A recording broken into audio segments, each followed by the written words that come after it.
이 말씀 마태복음 1장 1절 보시겠습니다. 아브라함과 다윗의 자손 예수 그리스도의 계보라. 오늘 저희들이 신약성경 제일 첫 부분입니다. 마태복음을 들어가게 되어지는데 통섭성경개론에서는 구약을 제1권으로 나누고 신약성경을 제2권으로 나눠 놓았어요.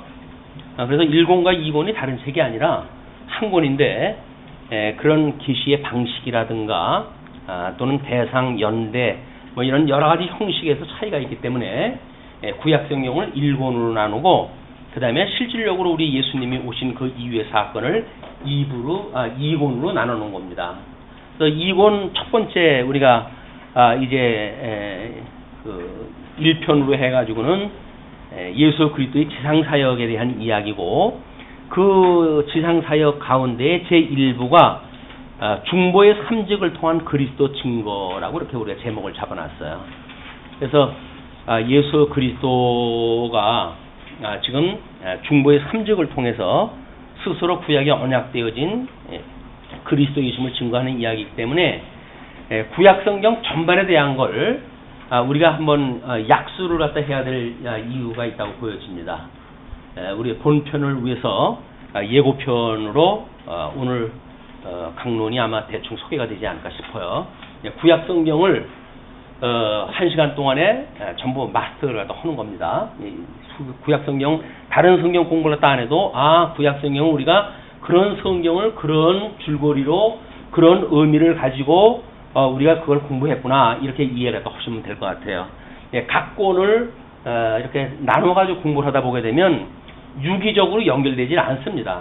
성경의 뭐 스토리는 뭔가 이렇게 아는 것 같은데 어떤 의미인지도 모르고 그렇기 때문에 우리 구약성경 전반에 대한 것을 한번 소개를 해드릴까 싶어가지고 일단 주보에는 다니엘의 예언서 그 다음에 실체적 우리 그 하나님의 언약 성취 섭리사를 소개를 해드렸어요. 그 두 개의 내용과 그다음에 마태복음의 연대표까지 소개를 해서 아마 마태복음의 연대표는 다음 시간 이후로 참고가 되어질 것 같고 오늘은 그 언약 성취 섭리도와 그다음에 다니엘의 예언서가 함께 어우러져 가지고 소개가 되어야 될 것 같습니다. 뭐 요한계시록의 그 성경 구절을 소개를 갖다 해드렸지만 계시록 17장 10절에 또 7왕이라 5은 망하였고 하나는 있고 다른 하나는 아직 이르지 아니하였으나 이렇게 소개가 되어지고 있어요. 그래서 지금 망한 5왕과 그 다음에 현재 요한계시록을 쓸 때 당시에 있는 왕과 그리고 아직 오지 아니한 왕, 7왕에 대한 이야기입니다. 그것이 7제국에 대한 하나님의 섭리의 그런 스토리로 쭉 연결이 되어져 있기 때문에 우리 성경 전체가 결국은 짐승 권세에 대한 공격이에요. 그리고 그 중에서 하나님의 선한 이 선택한 백성들을 구원해 내시는 하나님의 섭리입니다. 그런 그 내용으로 되어져 있기 때문에 오늘 그런 맥락으로 한번 쭉 살펴볼까 합니다. 우선은 오늘 우리 본문 읽었던 대로 아브라함과 다윗의 자손 예수 그리스도의 계보라고 소개가 되어지고 있어요.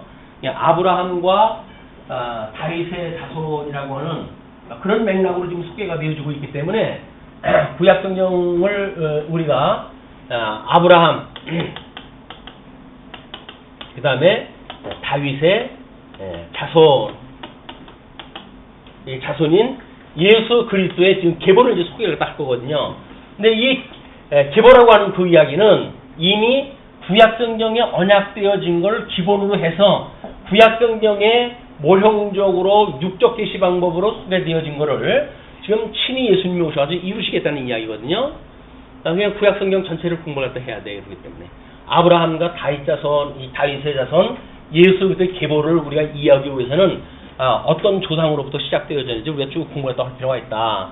그런데 지금 이제 아브라함이라고 하는 이 인물로부터 시작이 되어지게 되면 사실 선민국가라고 하는 우리 하나님과 언약했던 백성 모형적인 그런 나라인데 이 모형적인 계시의 방법은 실체적인 계시에 대한 모형이거든요. 근데 그 실체에 대한 것이 뭐냐면 아담에게 언약을 갖다 하셨던 것에 이 아담에게 언약하셨던 걸 지금 모형적으로 이걸 보여준다는 이야기예요. 그러니까 아담에게 하셨던 언약이 무엇인가를 배제시켜 놓고 이게 이스라엘 나라가 어떠니 저렇게 하느냐 하는 걸 공부하는 거는 전체를 모르고 부분 속으로 빠져들어가는 거예요. 그러니까 전체를 모르고 부분으로 빠져가니까는 우리는 더듬어가지고 맨 다녀야 돼요. 그래서 이 전체 속에서 우리가 부분을 알아야 이제 성경 전체에 조망을 하기가 쉽습니다. 저는 원래 길눈이 어두워가지고 뭐 지도의 독도법을 이야기하는 거는 어울리지 않는 사람입니다. 그럼에도 불구하고 하나님께서는 성경의 독도법을 저한테 지혜를 주셔가지고 성경 전체를 어떻게 연역적으로 파악을 갖다 해야 되는지 그 지혜를 다 주셨기 때문에 우리 길을 찾는 그런 그 예를 들어 설명을 드릴게요. 가장 못하는 걸 가지고 가장 잘하는 걸 예를 들어서 설명을 드리게 되어집니다. 이게 아이러니예요. 아주 못하는 지도 이 땅 찾는 걸 못해요.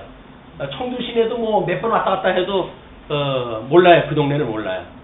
그리고 그 집 앞에 가야 여기 왔습니다. 이렇게 파악이 되어질 정도로 우리 독도 이 지도를 파악하는 건 전혀 아주 그 은사가 없는 사람이거든요. 그런데 우리가 전체 어떤 지명을 파악을 한다든가 어디 뭐 요즘은 내비게이션이 나와가지고 그냥 찍기만 하면 가니까 이런 건 다 필요가 없어져요. 점점 사람들이 돌멩이가 돼버리는 거야. 이제 모든 거는 기능 위주로 제일 빠르게 효율적으로 편리하게 세상이 돌아가기 때문에 사람들이 전두엽을 쓸 이유가 없어져요.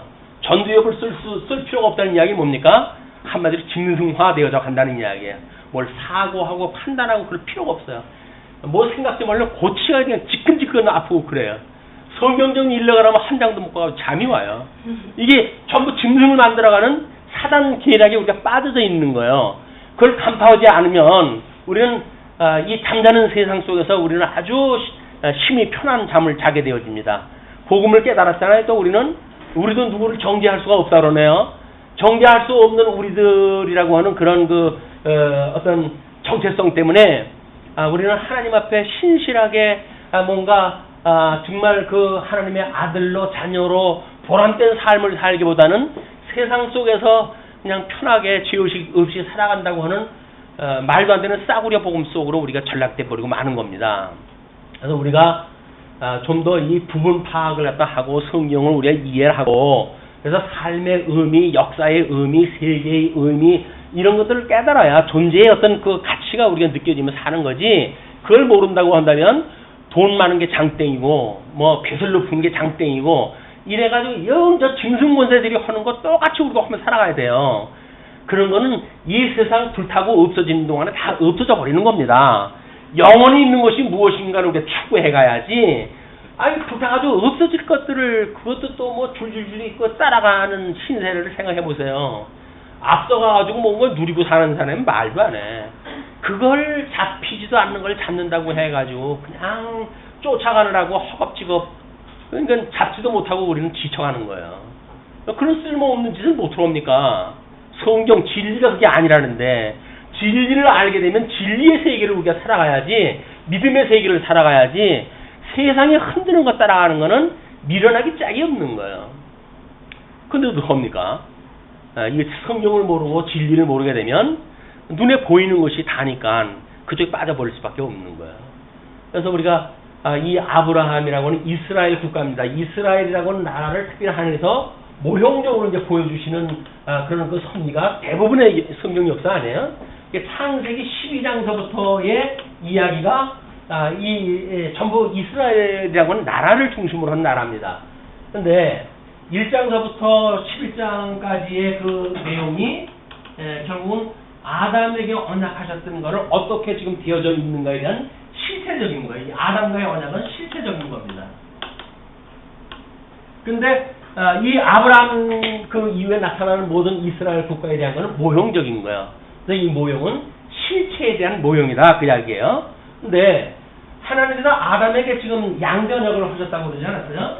하나님께서는 이 아담에게 복을 주시고 그리고 생육번성, 땅의 충만, 땅 정복, 그리고 다스리다. 라고는 나라의 3대 요소를核心으로 해가지고 복과 나라라고 하는 양대 언약을 주셨잖아요.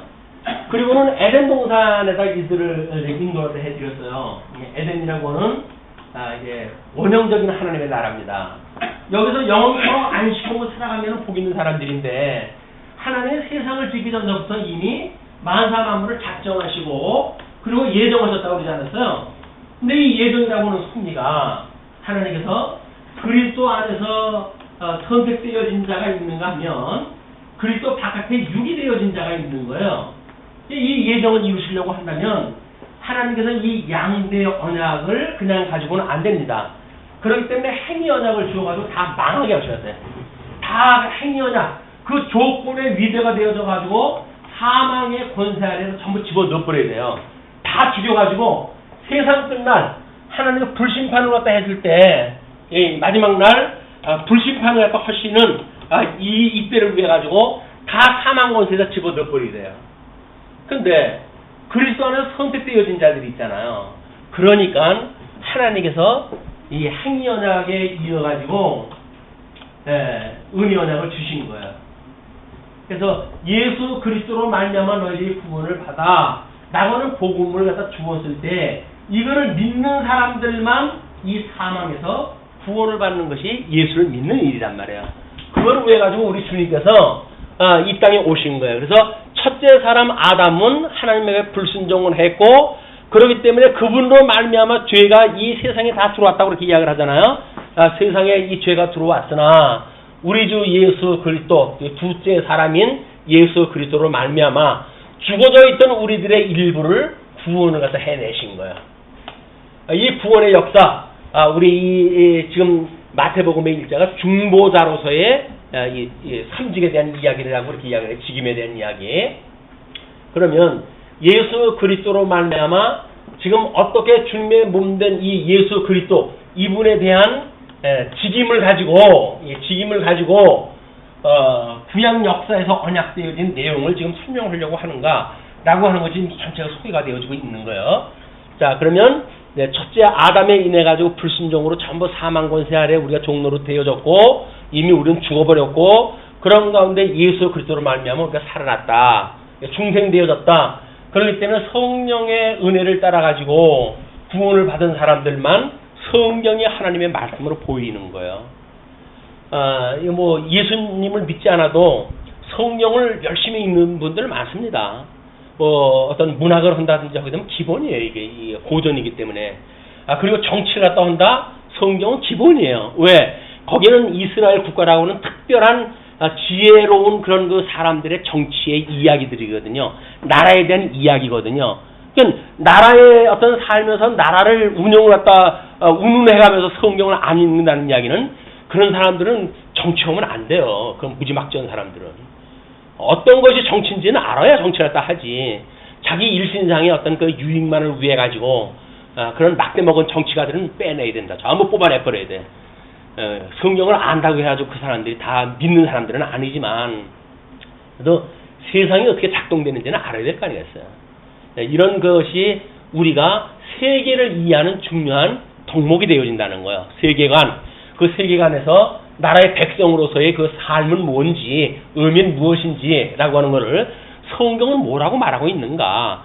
예수님을 믿기 이전에 성경이 말하고 있는 그런 그 나라라고 하는 것은 뭔지, 성경이 말하고 있는 복이라고 하는 건 뭔지 이런 개념이 파악이 되어져야 예수님을 믿어도 예수님 믿는 것처럼 믿게 되어지죠. 그런데 그걸 모르게 되어지게 되면 세상의 어둠의 권세가 흔드는 복의 줄줄줄이 딸려다니는 거예요. 신비주의라고 하는 거에 전부 지금 빨려들어가지고 그냥 조금 기이한 일만 있게 되면 그냥 우웅 몰려가고 그러는 거예요. 신비라고 하는 거는 하나님의 놀라운 비밀이 신비주의지. 그래 귀신 씨나라 까먹는 그런 그 일들이 신비주의가 아닙니다. 무슨 춤을 춰대고 그냥 노래를 갖다 해가면서 이렇게 하는 거 신비주의가 아닌 거예요. 근데 이게 어떻게 세상이 천박스러워지다 보니까 사람의 육체에 그런 아주 저열한 이런 것들을 갖다가 이용을 해가지고 종교 장사를 하는 거예요 지금. 근데 그런 걸 모르게 되면 우리는 기독교가 아닌 기독교에 우리가 빠져버리게 되어지는 겁니다. 이런 그 기독교도 성경을 알아야 기독교지. 이 그리스도교라는 게 기독교라고 하는 것이 그리스도교. 그리스도가 이 구약 성경이 전체가 오실 이분을 언약을 갖다 한 겁니다. 그래서 이거를 여호와의 제목이 그래요. 여호와의 메시아 언약이다 이렇게 이야기를 했어요. 구약의 큰 주제입니다. 여호와께서 메시아를 언약한 내용이 구약 성경인 거예요. 우리 아까 에덴 동산에서 이제 있었던 사건과 예수님으로 인해 가지고 회복되어진 사건을 공부를 하지 않았어요. 실체적으로 아담에게 하셨던 그 언약은 둘째 아담이신 예수님이 복 있는 자로 이 땅에 오셔가지고 그 복에 다시 우리를 회복을 시키시고 하나님 나라의 백성으로 회복을 시켜주신다. 이분이 그걸 다 해가신다 그 이야기예요. 그래서 그의 의와 그의 나라를 구하라. 쓸데없는 거 구하지 말고 너희들이 그의 나라와 그의 의를 구하라. 그것이 바로 신약 성경이 이야기하고 있는 대주제입니다. 이제 그런 그 내용을 그러니까는 둘째 아담이신 예수님을 통해서 이루어질 사건을 모형적으로 눈에 보이는 방식으로 소개가 되어졌으니까 그나마도 보기 쉬워요. 구약 성경을 우리가 이해를 하게 되면 믿음 생활이라고 하는 것은 하나님께서 그렇게 역사를 섭리했고 그걸 우리 오신 이 예수님이 실체적으로 이루신 거로구나. 실체적으로 이루었던 이 사건은 사실은 영적인 개념이기 때문에 이 모형적인 건 육적인 거예요. 육적 계시 방법이에요. 그런데 이 실체적이라고 하는 이 방법은 이것이 영적인 겁니다. 신령한 세계가 잘 보이질 않아요. 신앙생활 했다 해도 신령한 세계가 보이질 않아요. 그리고 세속적인 거, 눈에 보이는 거, 그것이 신앙생활인 줄 알고 거기 줄줄이 따라다니는 거예요, 우리가. 근데 신령한 우리 영적 예배라고 그러지 않습니까? 신령한 그런 그 세계가 무엇인지를 파악하는 일은 이제 이 모형적으로 보였던 구약 성경을 통해서 우리는 차원을 달리한 새로운 세계를 갖다 볼 수가 있는 거예요. 구약 성경을 통해 가지고 우리가 나름대로 모형적이고 육적인 계시의 방법을 공부한다면 신약 성경을 통해 가지고 실체적이고 신령한 이런 그 신앙생활을 홈으로 해 가지고 내가 영생을 얻은 성도야 라고 예수 그리스도의 지체야 주님의 몸된 교회의 성도야 라고 하는 어떤 실질적인 영적 감각을 가지고 신앙생활이 가능한 거예요. 그걸 모르게 되면 그냥 육적 방법으로 주일날 교회 나오고 뭐 돈 내려니까 11조를 낼까 뭘 할까 망설이다가 10불의 일은 너무 많아. 그래가지고 11조 싫어가지고 난 교회 못 다녀. 11조는 이미 예수님으로 인해 다 완성이 됐습니다. 라고 하는 이야기를 듣더니 그래? 그러면 뭐 다닐만도 하겠네. 10분의 1 내기 어려운 데까지 뭐 100분의 1이야 내가 못 내주겠어. 해가지고 아주 지극히 저렴한 이런 연보 생활을 갖다 해가면서 교회 생활을 한다고 우리가 이야기를 하는 거예요. 신령한 신앙생활이 아닙니다. 돈 가지고 흥정하는 거예요 지금 하나님 보고. 돈 많은 거 내라면 나 못하겠고 100분의 1이나 1000분의 1 내라면 내가 그냥 어떻게 하겠습니다. 이런 이야기거든요. 그런데 정말 우리가 예수 그래서 죽었느냐 살았느냐라고는 실체적인 신앙 감각을 갖는다는 이야기는 그렇게 눈에 보이는 걸로 해가지고 우리 잣대가 흔들리질 않아요. 그거는 아직도 여기서 벗어나질 못했기 때문에 눈에 보이는 게 우리가 있기 때문에 그게 너무 커 보이는 거예요.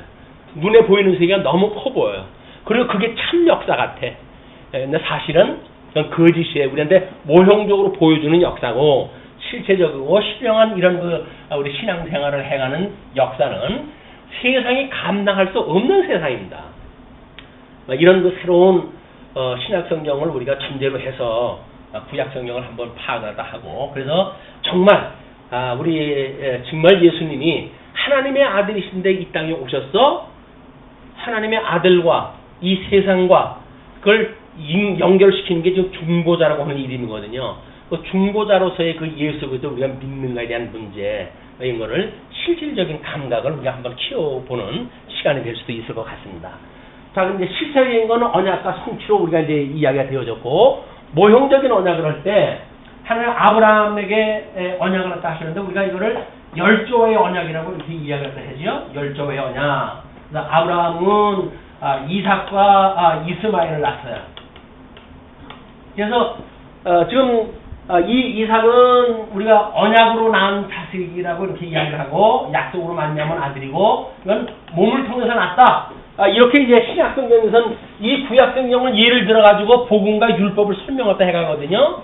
그러니까 이미 구약 성경에서는 모형적으로 그냥 이삭을 낳고 이스마엘을 낳고 했던 이 육적인 이런 그 계시의 방식이지만 이 안에는 이미 오실 자에 대한 언약에 대한 내용이기 때문에 여기서 이미 율법과 복음이라고 하는 의미가 내재되어져 있다.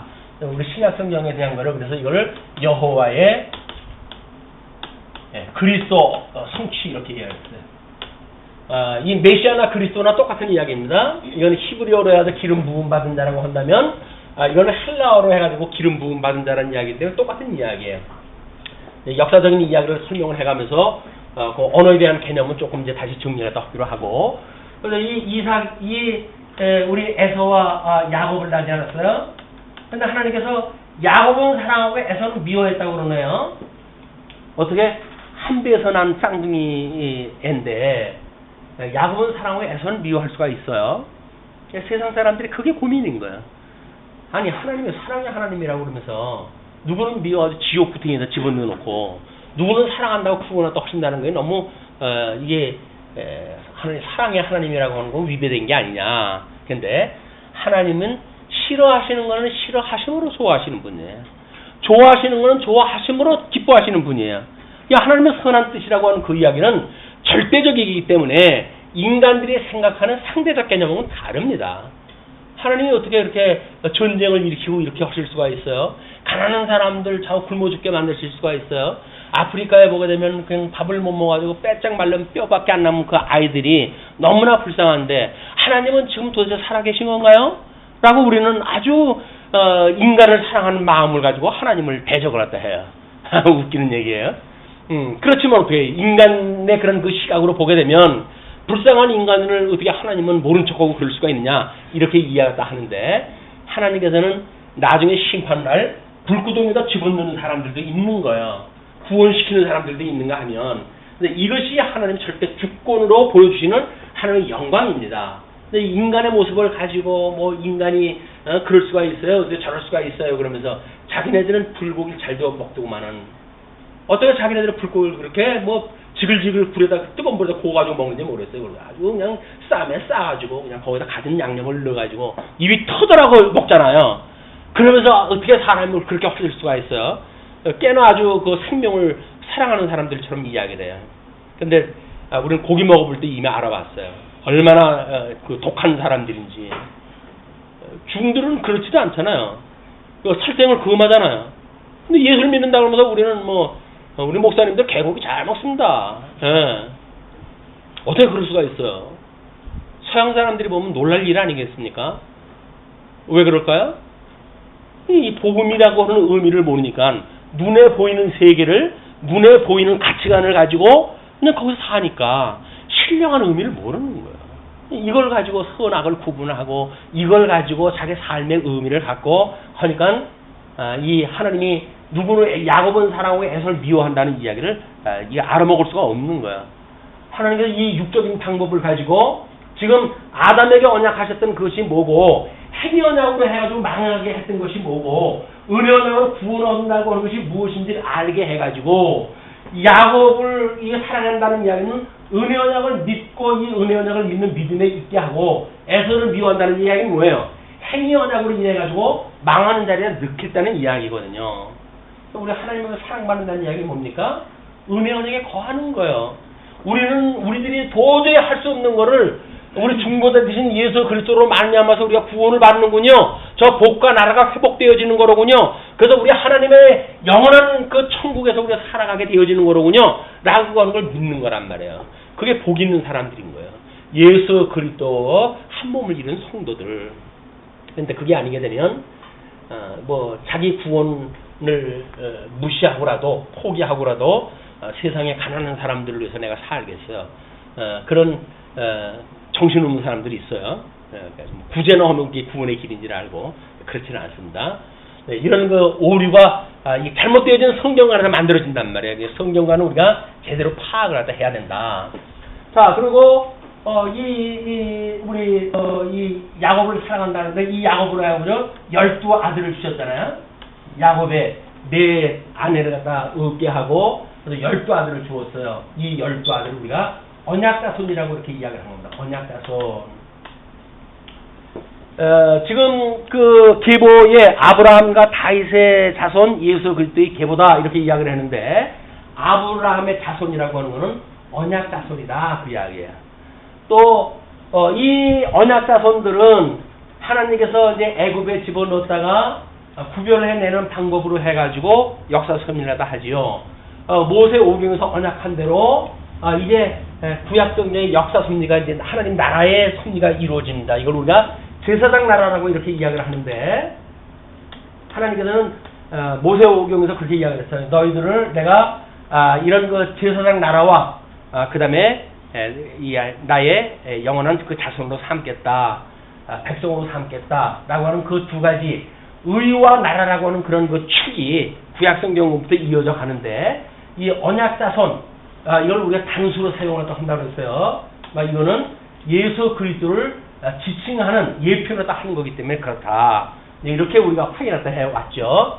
근데 하나님께서 이렇게 모세로 하여금 언약한 대로 이스라엘 백성들을 가나안 땅에 이제 인도를 해드리고 여호수아와 사사기를 통해 가지고 하나님의 그 땅을 정복하게 하신 뒤에 나라를 세우게 하시는데 우리는 이거를 이렇게 이제 창건, 궁극, 유수, 회복 이렇게 이제 확인해 갈 수가 있어요. 이게 유수입니다. 유수 기간, 포로로 끌려간 시간. 자, 그런데 왜 유수를 그렇게 길게 하는가?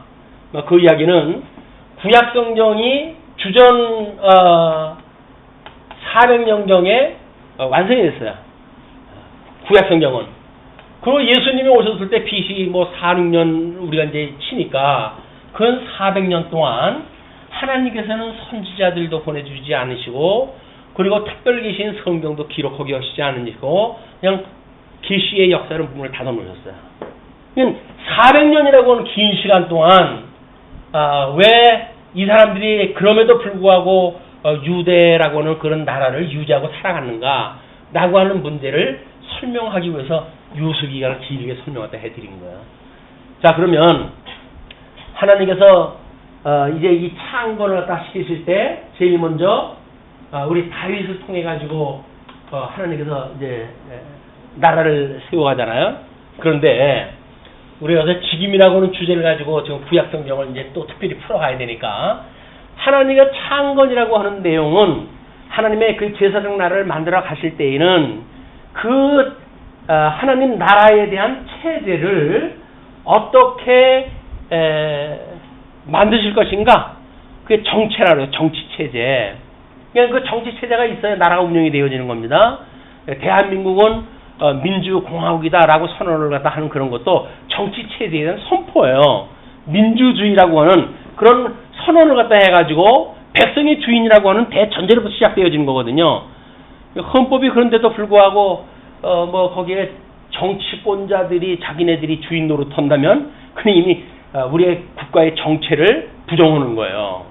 근데 백성들은 그것도 모르고 그저 나라님 하고 이렇게 떠받드는 그런 그 일들은 우리가 어떤 나라에 사는지 그걸 모르는 사람들이에요. 우리가 하나님 나라 백성인데도 불구하고 어떤 하나님 나라 백성인지를 모르는 것처럼 세상 나라 사람에서도 마찬가지예요. 백성이 우리나라의 대표고 모든 주권이 국민으로부터 나오고 하는 것들을 모르셔요. 그리고 이 나라를 우리가 살아가고 있는 거예요. 정치 체제를 모르고 국민 역할을 했다 한다는 이야기는 한마디로 하수인으로 살아가는 겁니다. 종으로 살아가는 거예요. 우리의 그런 자주성을 깨닫는 일은 우리나라의 정체는 뭐냐, 정치 체제는 뭐냐, 뭐로부터 우리가 이 국가가 지금 기반을 갖고 있는 거냐라고 하는 걸 알아야 되거든요. 그런데 이 이스라엘 나라가 창건되어질 적에는 이제 사사기 마지막 사무엘이 등장하기 전까지 알리라고 하는 그 제사장이 있었지만은 하나님의 말씀이 들리지 않던 시대예요. 사람들은 하나님의 말씀이 없으니까 하나님의 선한 뜻을 모르고 그냥 지 하고 싶은 대로 살아가는 거예요. 그래서 그 제사장 아들들이 성전에 그 재물들을 갖다가 어떻게 우습게 여겼는지 맛있는 고기를 갖다 찍어다가 지네들이 처먹고 이런 짓을 갖다 하는 거예요. 왜? 하나님의 계시의 말씀이 없으니까 그 이야기는 뭡니까? 아, 하나님은 없구나. 이렇게 되어진 세대가 오는 거예요. 근데 하나님 그때에 우리 사무엘이라고 하는 선지자를 보내주셔. 사사. 마지막 사사입니다. 이 사무엘이.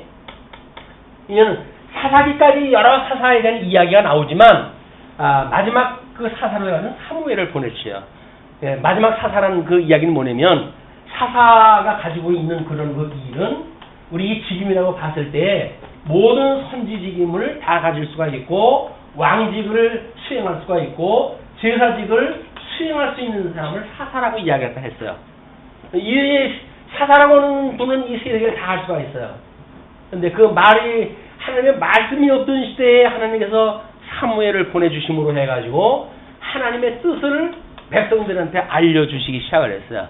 그래서 선지직에 대한 직임이 세워지기 시작을 합니다. 그리고 그 다음에 이제 왕이 필요하겠죠.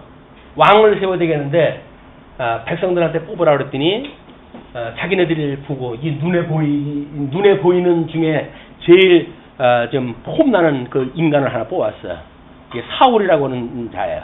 사람들보다 머리 위에 어깨가 하나, 이 어깨 위에 머리 하나가 클 정도라고 그러니까 뭐 기골이 장대하고 그때는 창과 검으로 싸우던 시대니까 막 그 정도는 돼야 무슨 뭐 이길 줄 알았겠죠. 근데 백성들이 그를 뽑아냈더니 인간이 이제 전쟁에 나와가지고 하나님이 이기게 하시고 왜 창건을 하게 하시려니까 나라가 융성해야 되지 않겠어요? 전쟁에서 나가는 전쟁마다 사울이라고 하는 이 임금을 통해 가지고 전쟁에 이기게 되어지네요. 사울이 기구만장하기 시작을 했어요. 그리고 그냥 사무엘이라는 껌쩍지 그런 그 사울이 점점 간이 배밭으로 나와가지고 뭐 사무엘이 없어도 전쟁 나가기 위해서 지가 사무엘만이 드릴 수 있는 제사직을 지가 드린 거예요. 그래서 사무엘이 너 지금 뭔 짓 한 거냐? 그랬더니 대의명분을 내세웁니다. 어떡하냐? 적군은 쳐들어오고 전쟁은 해야 되겠고 너는 아직도 안 오고 어쩔 수 없는 거 아니겠어? 나라를 위해서. 나라를 위해서 한다는 이야기들은 전부 거짓말이에요. 그래가지고는 사무엘이 너 이제 그 왕직 폐기 처분할 거야 하나님께서. 너 대신 하늘 다른 왕을 세우실 것이다. 이렇게 해가지고 드디어 다윗이라고 하는 임금이 등장했다 합니다. 그래서 이 다윗이라고 하는 임금을 통해서 왕직이라고 하는 것이 만들어져요. 놀라운 것은 이 사울이 잘못되어진 제사직에 대한 것을 지적을 함으로 해가지고 제사직이 오직 하나님의 이런 그 제사직을 감당할 수 있는 사람들만 해야 된다고 하는 전문직인 걸 이야기했다 해주거든요. 요 3직이 나라가 세워졌던 창건되어진 이스라엘 백성들의 역사예요. 정치 체제. 그래서 우리가 우리 이제 이걸 사무엘서라고 이렇게 해요. 사무엘서, 요거를 열왕기, 그다음에 이걸 역대기, 그다음에 이걸 에스라서부터 에스더, 느헤미야, 그래가지고 에스더서까지 있었던 그런 그 이야기를 에스라, 느헤미야, 에스더 이야기를 회복의 역사로 역사서를 우리가 이제 의미를 갖다 파악을 갖다 한 거예요. 물론 이거는 우리 오실 예수 그리스도의 성탄과 그다음에 예수 그리스도의 고난과 십자가에 못 박아 죽으심을 당할 것과 부활하실 것에 대한 육적인 계시의 방법이에요. 이 제사장 나라, 하나님 나라지만 이 나라는 예수 그리스도가 이 땅에 오셔가지고 이루실 사건들이다. 그래서 우리가 사도신경을 외울 때마다 예배 시간에 사도신경을 외울 때마다 우리 이 전능하시어서 천지를 만드시는 그 하나님 아버지를 내가 믿사옵고 그의 외아들 예수 그리스도를 믿사오니 이 예수 그리스도가 동정녀 마리아에게 탄생을 하시고 고난을 받으시고 빌라도에게 십자가에 못 박아 죽으시고 그리고 부활하시고 그리고 승천하셔서 하나님 이 보좌 우편에 앉아 계시다가 이로부터 심판을 하러 오시리라 라고 하는 걸 우리가 늘 신앙 고백을 하는 거거든요. 그냥 신앙 고백하는 것이 성경 전체를 우리가 이걸 통체적으로 파악을 했다 하는 거예요. 그리고 그걸 고백을 했다 하는 거라고요. 그냥 신앙 고백이라고 해가지고 그냥 뭐 외워진다고 해가지고 들들들들 외우는 게 아닙니다. 성경 66권이 뭘 말하는 건데 이걸 지금 우리가 이 고백을 했다 하는 거예요. 아, 성경 구약에는 우리 메시아를 보낸다고 약속을 하셨던 그 하나님의 천지를 만드시고 이 모든 걸 조성하셨던 그 하나님을 믿고, 그리고 그 하나님의 독생자 외아들 예수 그리스도를 믿는데, 그 예수는 어떻게 이 땅에 태어나서 어떻게 돌아가시고 어떻게 부활하시고 승천하시고 이렇게 할 거는가를 신앙 고백을 한 거예요. 그리고 우리 승천하셔가지고 성령을 보내주시잖아요. 성령이 오시게 되면 그 공교회와 성도의 교제와 우리의 사죄함과 우리들의 다시 부활할 것과 영원히 사는 것, 이걸 우리가 신앙 고백을 한단 말이에요. 성경 공부 시간에 우리가 신앙 고백을 하는 신앙 고백은 성경 66권을 전부 인정한다고 하는 고백인 거예요. 근데 그거는 고백을 하면서 이런 의미는 몰라. 근데 한다면 그거는 그냥 조문을 외우는 겁니다. 조문을 외우는 것. 조문을 외우는 형식을 가지고는 예수님을 믿을 수가 없는 거예요. 이런 걸 우리가 신앙 고백을 통해 가지고 살아계신 주님이 이런 삶을 살아갔던 것처럼 주님의 몸된 교회도 여전히 이런 기초 위에 지금 세워졌다고 하는 걸 깨닫고, 우리가 어떻게 남은 권한을 채워가면서 예수 그리스도의 형상을 닮아가는지에 대한 신령한 예배를 드리는 것이 성도들의 신앙 생활이란 말이에요. 이걸 모르면 그냥 세상 사람들을 살자는 대로 그냥 가는 거예요. 까짓거 무슨 예수 믿고 구원받았다는데 뭔 짓을 못하냐 이제. 이래가지고 그 육체의 기회로 삼고 우리가 이 죄구덩이 속으로 들어가는 거란 말이에요. 그게 뭔지도 모르고 우리가 돼지 우리간에 들어갔다가 지옥 열매 그것이 힘들어가지고 우리 아버지 집은 먹을 것도 많고 일꾼들도 많은데 성공해가지고 우리 아버지 집에 온 거 아닙니까? 이분이 만들어가는 아버지 집에 우리가 온 거 아니겠어요? 근데 이분은 같이 살면서도 자꾸 기웃기웃거리고 지옥 열매를 갖다 쳐다보면서 저거 먹을 만한데, 이런 생각한다는 이야기는 구원에 대한 구자도 모르는 거예요 지금. 우리는 할 수만 있으면 그게 싫은 거예요. 그런 것들이 이렇게 여기서 육체의 소욕을 따라 살았던 시대에 싫다. 이로부터 내가 진정 자유를 받고 싶다. 이 자유, 우리 주님께서 주셨던 그 자유를 가지고 한없는 그 의의 열매를 맺고 싶은 것이 성도의 삶이지, 그런 걸 모르는 죄 가운데 있는 그런 걸 어떤 육체의 기회로 삼는다든지 하는 그거는 복음에 반하는 역사다. 자 그러면 지금 이제 이 선민국가가 지금 창건되어질 적에도 이런 직임을 가지고 이루어졌다는 이야기예요. 그러면 중보자를 통해 가지고 이제 이 우리 하나님의 나라가 이제 우리 주님께서 완성을 시켜갈 텐데, 이분께서는 어떻게 만들어 가실 것인가? 그것이 바로 우리 그 주보에 소개해 주셨던 우리 언약 성취 섭리사적 그 입장에서 그 그리스도에 대한 그걸 뭐라고 설명했다 했어요? 예수 그리스도의 중보, 그걸 네 장으로 나눠놨어요. 제 1장은 중보자로 오신 그리스도, 마태복음 1장서부터 4장까지의 내용입니다. 그리고 제 2장이 그리스도의 선지직, 제 3장이 그리스도의 왕직, 제 4장이 그리스도의 제사직, 이렇게 되어 있는 거예요. 보통 사람들은 우리 예수님이 이제 마태복음 왜 복음서는 4가지냐라고 하는 것 때문에 시비가 걸리고 그래요.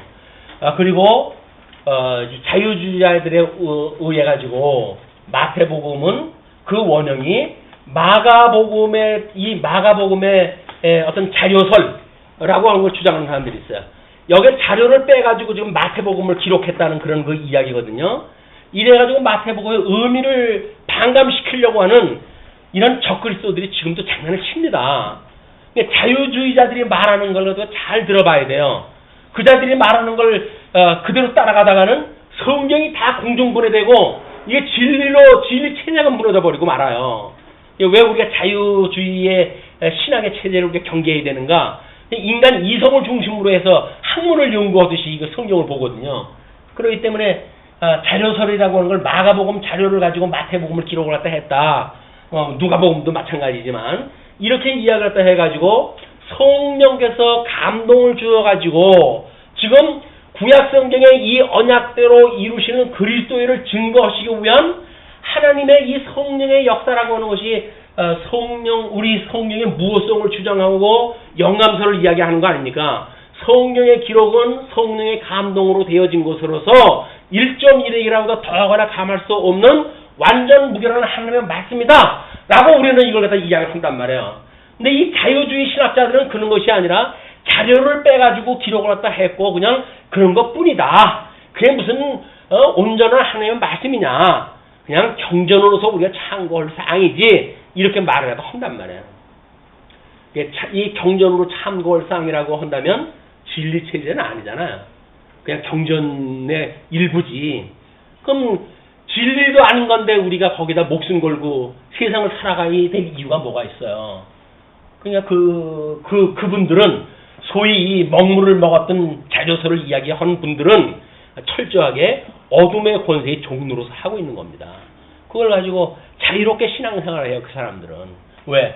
예수님만 오직 우리의 길이고 진리고 생명입니다 라고 말하게 되면 아이고 참 답답한 소리 하십니다.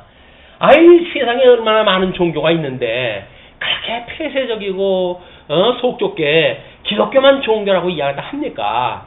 우리 마음을 열고 세계 모든 종교와 손을 잡고 우리가 이 인간들이 살아가는 이 인간 세계에서 우리 행복을, 이 행복의 나라 이걸 만들어 가십시다, 이렇게 이야기를 한단 말이에요.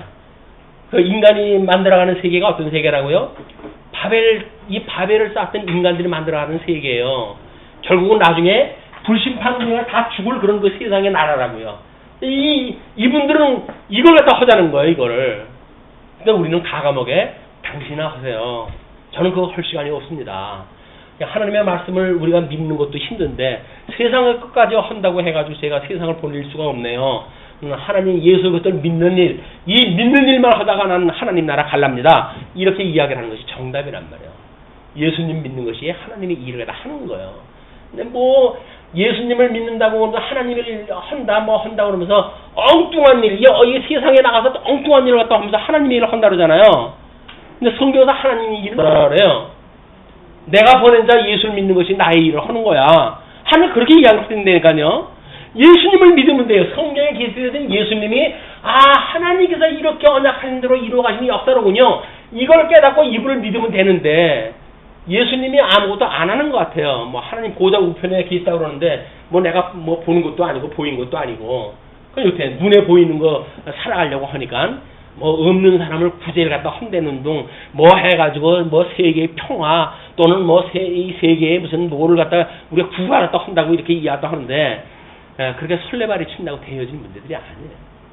그거는 그냥 세상 나라 하는 사람들에 맡기시면 돼요. 세상 권세는 세상 나라들 해가는 사람들에 맡기고 우리는 주님의 나라의 삶을 사는 것이 어떻게 사는 건지 우리 성도의 본연의 삶을 우리가 추구하고 하나님이 우리를 지었던 이야기는 이렇게 예수 그리스도를 믿고 살아가게 하시는 일은 이 만사와 만물을 언약하시고 언약한 대로 이루시는 이 하나님을 우리가 영화롭게 하고 이분만으로 즐거워하는 것이 우리 지음을 받았던 우리들의 본분이로구나, 이걸 깨닫는 것이 성도들의 삶인 거예요. 뭐 교회 집사 역할이 별로 신통치 않다고요? 그런 말씀 마세요. 그것만큼 하나님의 영광이 드러나는 일이 없습니다. 하나님의 영광이 뭘로 드러나는가요? 우리 선지자들이 이렇게 창건되어진 나라가 포로로 끌려가가지고 이루 말할 수 없는 나라가 되어지고 뿐만 아니라 겨우 회복이 되었다고 그러는데 이건 우리 솔로몬 성전에 비교를 하게 되면 말도 안 되는 이 성전이 회복이 되어진 거, 이런 걸 보고는 좌절을 갖다 합니다. 도대체 이게 하나님 나라 회복이 되는 게 이거란 말입니까? 그때 선지자들이 뭐라고 그럽니까? 학개 선지자가 성전 회복을 갖다 촉구하면서 이 나중 영광이 먼저 영광보다 승하게 하시기 위해서 이 섭리를 다 하는 거야. 눈에 보이는 것만 본다고 한다면 이 하나님의 영광이 보이질 않아요. 세상의 영광만 보이지요. 세상 사람들한테 멋지게 보이는 것만 보이지요. 그러니까 하나님의 영광이 보이질 않는 거예요. 근데 하나님은 나중 영광이 먼저 영광보다 승하게 하시기 위해서 포로로 끌려가게 하시고 다 성전 불타게 만드시고 그리고 보잘것없는 성전이지만 하나님이 이걸 회복을 해주시겠다는 거예요. 눈으로 보이는 걸로 해서는 믿어질 수 없는 일들, 믿음의 눈으로만 봐야 되는 세계, 그 세계를 하나님의 영광으로 보여주시겠다는 겁니다. 이게 하나님의 영광이에요. 주님의 몸된 교회 직임을 가지고 우리가 살아가는 일들, 이거 마찬가지로 주님의 몸된 교회에서 직임자 갖는 자들이 이 하늘의 영광이 드러나는 일이란 말이에요.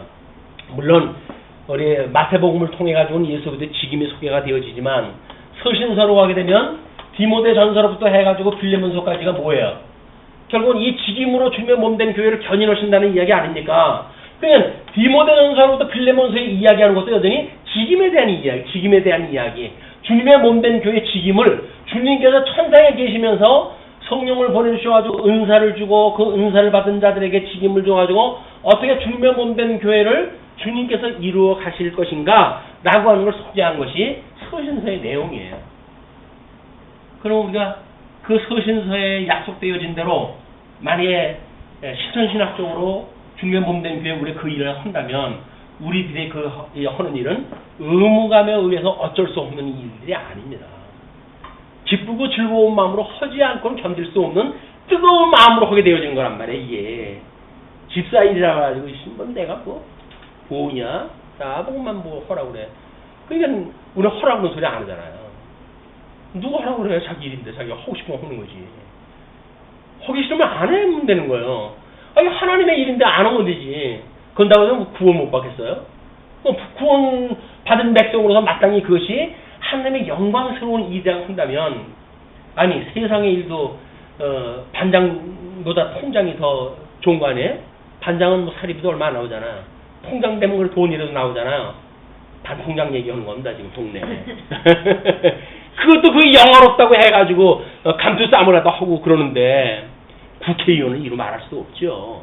그런데 아니 여기서 직임자의 일을 갖다 하는데 마지못해 생색내면서 하시겠다고요? 꿈 깨세요. 누구도 그거 아이고 장하십니다 해줄 사람 아무도 없어요.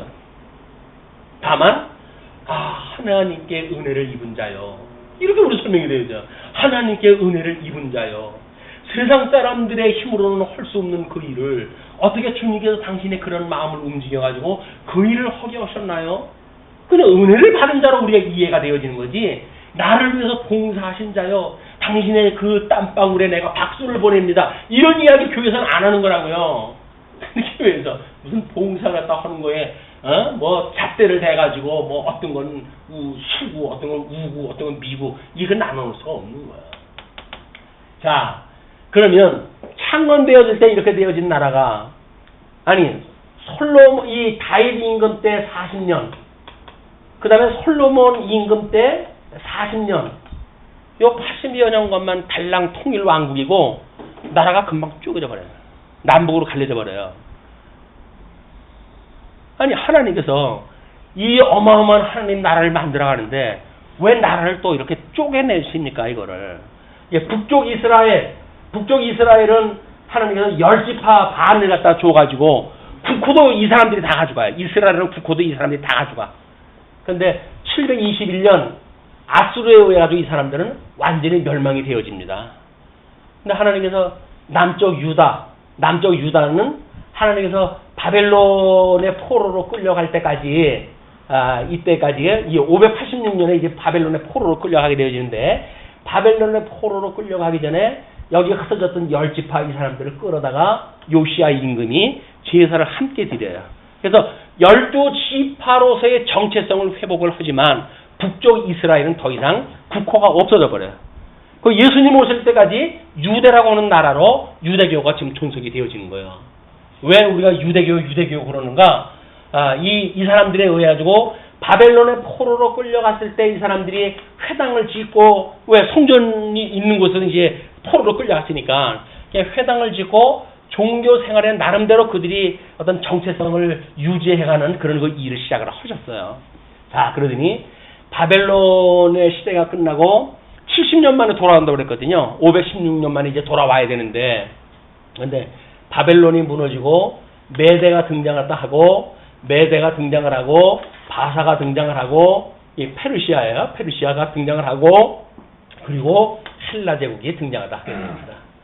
자, 우리 바벨론, 메대, 바사, 헬라, 물론 이제 헬라가 네 나라로 크게 나눠져 가지고 이 디아도코이라고 우리가 이야기를 하는데 이게 분국이 되어지고 이 디아도코이라고 하는 네 개 분국이 되어졌을 때 아수르라고 하는 제국에 아주 간악한 왕이 등장하다 하게 되어집니다. 그거에 의해 가지고 이스라엘 백성들이 성전, 아주 보잘것없는 성전에 이 사람들이 들어와가지고 완전히 똥치를 갖다 해버리고 말아요. 돼지 피를 갖다 뿌려버리고 가장 가증한 것들을 성전에 세우고 해가지고 성전을 욕부이는 사건이 만들어져요. 이렇게 되어졌을 때 우리 다니엘의 예언서가 소개가 되어졌죠. 제국에서 바벨론, 메데, 바사, 헬라 제국까지 등장되어지고 그 밑에 디아도코이가 등장이 되어지잖아요.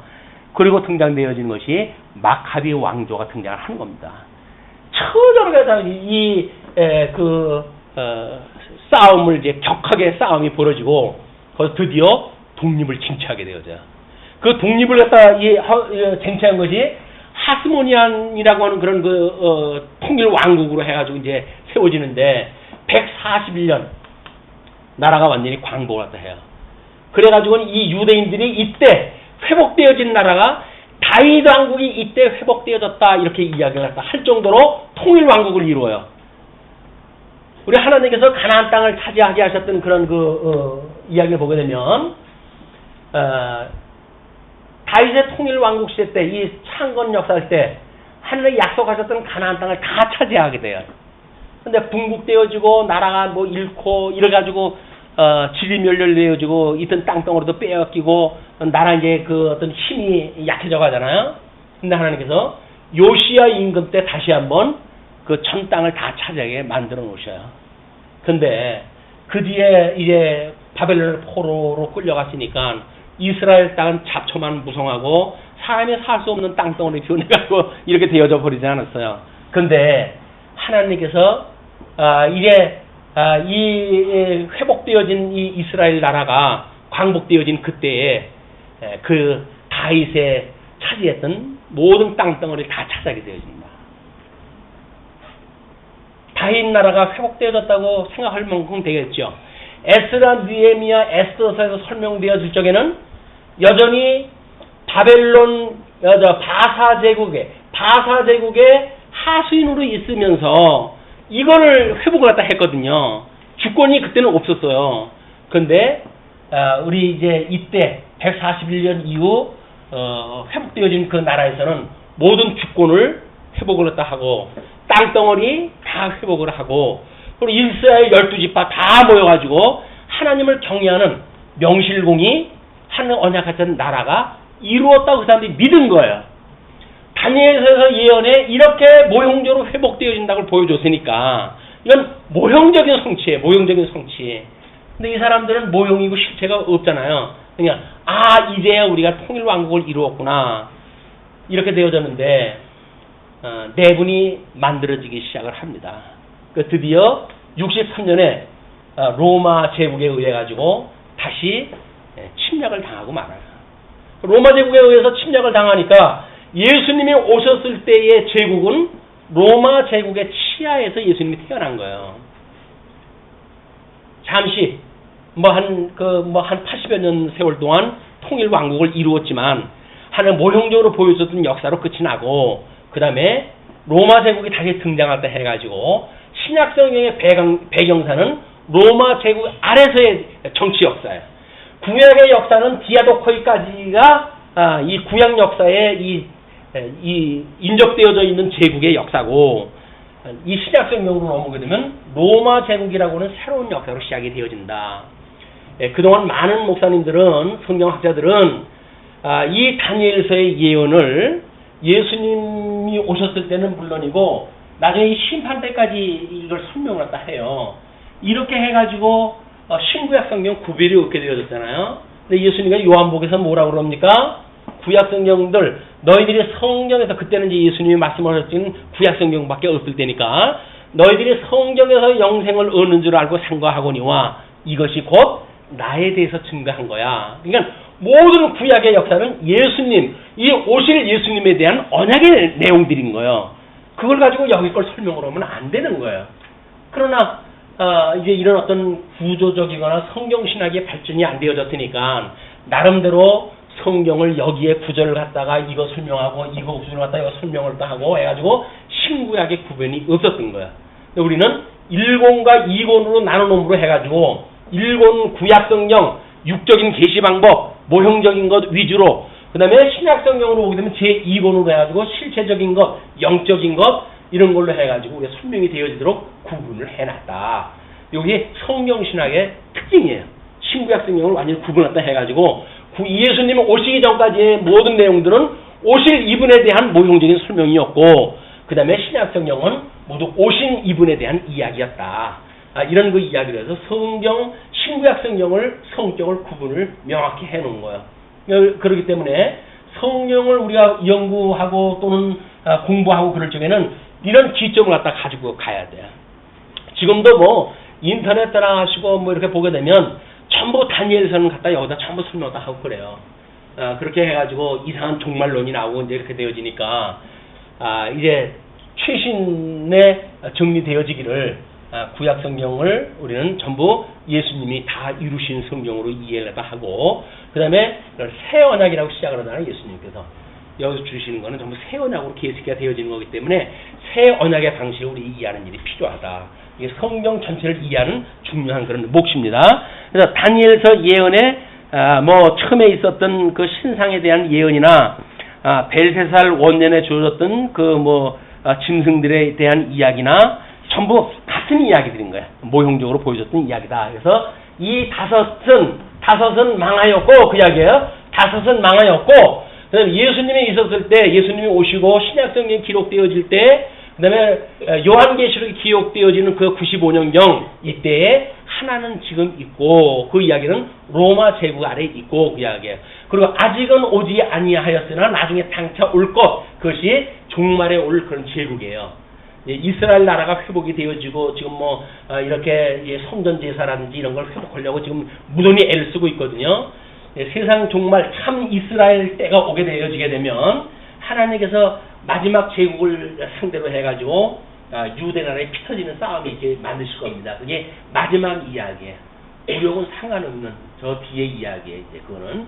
그러나 우리 때는 주님의 몸된 교회, 이방인들 교회로 이루어지기 때문에 그냥 이거는 예표적으로 예수 그리스도의 남은 권한을 채우는 모습으로만 우리가 공부를 하지만, 이스라엘 백성들은 민족적 회의를 갖다 이해가지고 그 다음에 이제 이스라엘의 이런 영적 회복이 있게 되어지는데, 그때 이런 그 열방의 제국들로 인해 가지고 말할 수 없는 핍박을 받는 가운데 회개의 역사와 더불어 구원의 역사가 있게 되어집니다. 요걸 우리가 이렇게 남겨놓으시고 요한계시록 공부할 때 이제 공부를 하실 겁니다.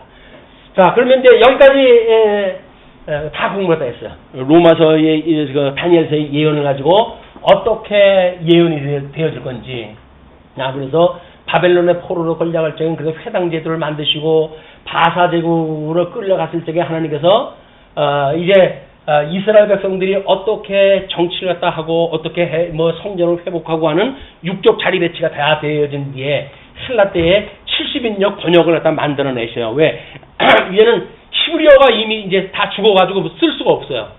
그래서 예수님 오셨을 때 사용하던 언어가 아람어로 주로 썼는데, 그렇기 때문에 이 헬라어를 중심으로 해가지고 구약 성경을 전부 번역을 갖다 해요. 근데 이 번역을 갖다 했을 때, 이 헬라어를 번역할 때 했을 때 특징이 여호와라고 하는 이름이 없어요. 이 사람들은 이제 구약 성경을 읽을 때 여호와의 이름을 많을 때에 여기지 마라라고 이야기를 했기 때문에 구약을 성경을 읽다가 여호와라고 하는 이름이 나오게 되면 이 여호와라고 발음을 못하고 묵독을 갖다 했어요. 그러니까 여호와라고 하는 이름이 없어진 거예요. 근데 이걸 70인역으로 번역을 갖다 하려고 그러니까 이름이 없어져 버렸으니까 어떻게 하면 좋겠어요. 이거를 그래서 주라고 번역을 갖다 한 거예요. 신약 성경은 70인역의 구약 성경을 인용문으로 전부 했기 때문에 구약 성경을 인용한 신약 성경에서도 주로 번역되어진 것은 여호와라고 하는 그런 의미를 가지고 우리가 봐야 이것이 보여요. 그러나 그런 의미를 모르고 보게 되어지게 되면 여전히 그냥 우리 대주제가 되시는 분, 그 정도의 의미밖에 모릅니다. 그러나 거기서 주라고 하는 그거를 여호와라고 하는 이름으로 대치시켜 놓고 우리가 그 성경 구절의 의미를 보게 되면 만사를 언약대로 이루시는 그 여호와께서 라고 하는 그 의미가 가일층 우리가 되어진단 말이에요. 여호와라고 하는 이름을 우리가 거기서 다시 회복이 되어져야 됩니다. 이번에 뭐 성경 번역을 갖다 할 적에도 원전에 충실하겠다고 해가지고 여호와 이름을 제거시킨다 어쩐다 해가지고 난리가 났었죠. 그래도 이번만큼은 이제 유지가 됐어요. 50년 후에 성경이 또 번역되어질 거거든요. 그때 만약에 이렇게 보수적으로 해도 여호와 이름을 없애면 너희들하고 상대도 안 해 이놈들아 라고 만약에 하는 사람들이 없어지게 되면 50년 후에는 여호와라고 하는 것이 성경에 없어질지도 몰라요. 그렇게 되어지게 되면 우리는 이제 이런 70인역을 번역을 가지고 구약 성경을 풀어가는 이런 시대가 오게 되면 여호와라고 하는 이름도 없어지고 아마 세상 끝날 때면 하나님께 그렇게 준비하다 해가시지 않을까 이렇게 짐작을 해봅니다. 자, 그러면 이제 아마 총체적인 설명은 다 됐어요. 그리고 구체적으로 뭐 설명하다 해갈 때 필요한 것들 이런 거는 그때 이제 이야기가 나오게 되면 설명하도록 하겠습니다. 줄이죠.